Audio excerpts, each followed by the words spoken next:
about oxygen. Okay, what is the symbol of oxygen? O. Okay, so now all of you know that importance of oxygen and how they help to us and how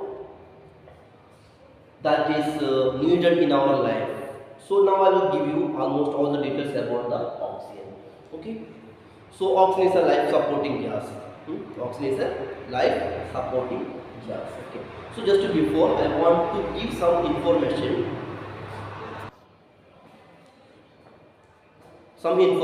about the discovery of oxygen. And the earliest time, the ancient time, that some of the people, some of the scientists are trying to discover the unknown gas, and that gas is oxygen. And lately, newly is named oxygen also, and their importance and numerous information about that. The first of all, we want to discuss about these three people and three different scientists. On the earliest time, the first of the Swedish scientist called Wilhelm Skelly, in the year of 1772, he started to prepare the unknown gas, and he studied and he reacted with different type of chemicals or substance.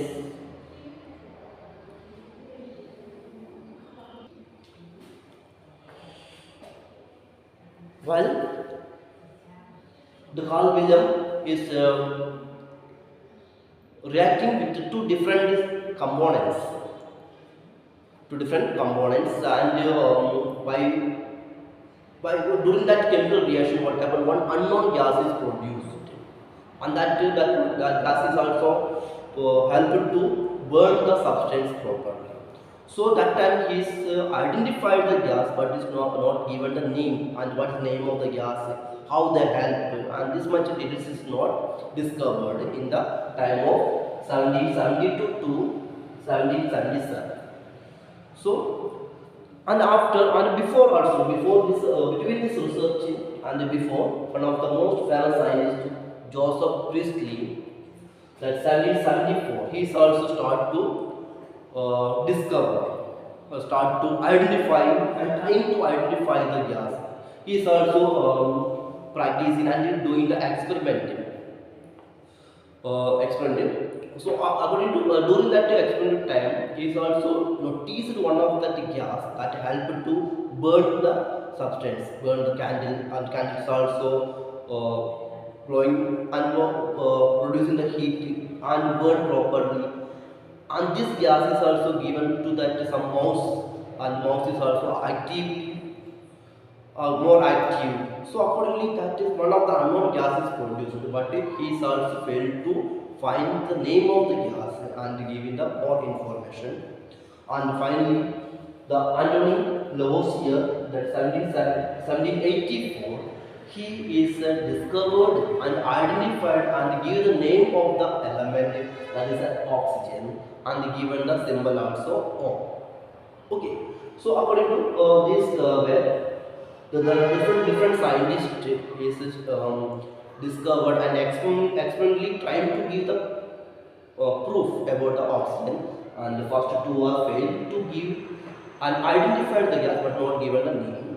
And finally, the 1784, the Anton Lavoisier is given the name of the element, that is life supporting, or the for the help of the combustion, that one gas is needed, that name that gas is given a name also, the name is oxygen and symbol O.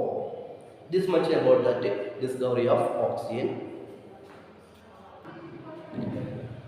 And next one, the preparation of oxygen. Preparation of oxygen, how we can prepare in different ways. Okay, the first of all, the laboratory methods, how we can prepare oxygen in laboratory. Okay, and a few examples and a few methods I am given here only. The first one, catalytic decomposition. Catalytic decomposition. So here, H2O2, hydrogen peroxide. So we are going to prepare the oxygen in the help of hydrogen peroxide. The two molecules of hydrogen peroxide. So this hydrogen peroxide want to break into form the oxygen and other form. No? So we need one of the catalyst. We need one of the catalyst. So the catalyst is given here. The name of the catalyst is manganese oxide. Manganese oxide. MnO2.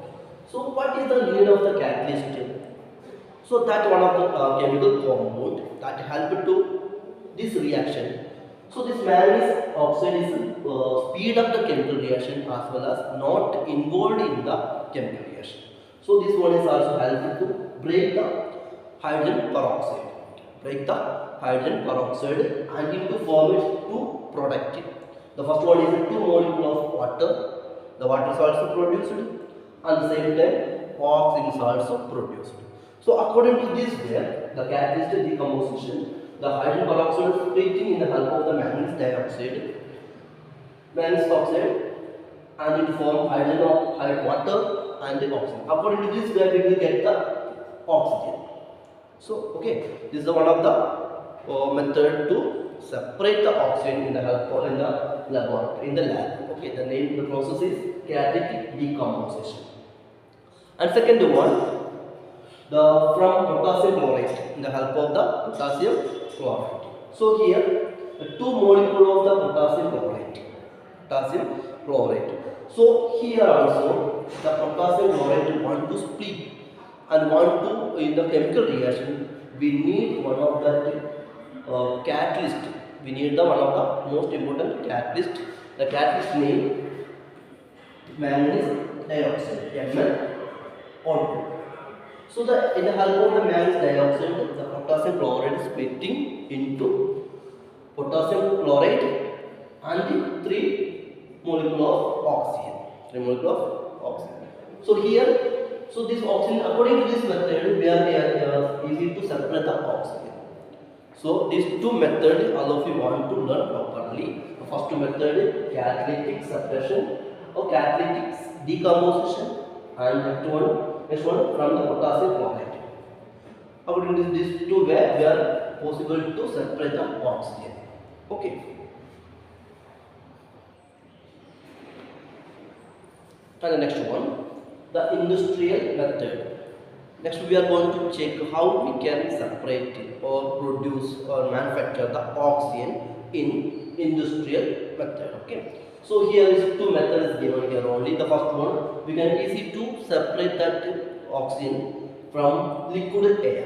Liquid air. So the air means, I hope all of you know, mixing of different gases. So here we want to separate during this process we want to separate that oxygen. So before that one, we want to first collect that liquid air and first we remove that dust particle, water vapor and carbon dioxide. This much gas we can separate it. The remaining, the nitrogen and the oxygen only. So this oxygen and nitrogen we will allow to that fractional distillation chamber. Fractional distillation chamber. So that unwanted dust particles, water vapor, carbon dioxide removed. Then after we will send into the fractional distillation chamber. So the fractional distillation chamber is helpful to us for separating that components according to their boiling point. Okay. So here is also nitrogen and oxygen both are different character and their boiling points are also different. So according to this way we can easily to separate the oxygen from nitrogen and liquid air. Okay. And next one, by electrolysis of water. By the electrolysis of water means that we want to collect the water and giving that first acidify the water. Then after we will pass the electricity.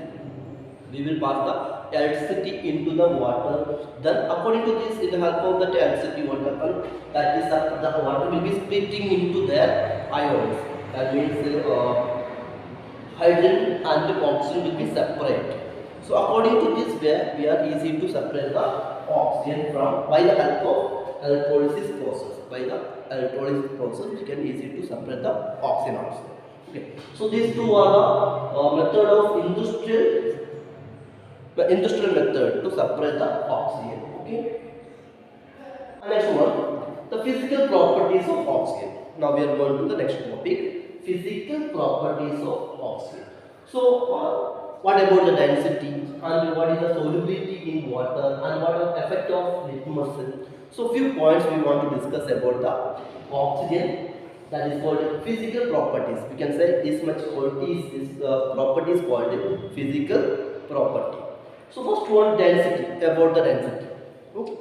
So the oxygen gas is heavier than air. Comparatively other gases, the oxygen gas is heavier. Okay.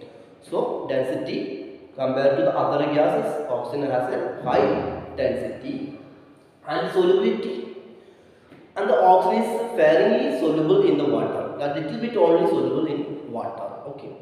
And next one, effect of litmus. So oxygen is a neutral gas, there is no changes in the help of litmus, there is no possibility to change. Next one, the boiling and freezing point of the oxygen, boiling and freezing point. So here that oxygen is a liquid phase minus 180 degrees Celsius. So we want to liquefy the oxygen, that it's only possible minus 180 degree Celsius.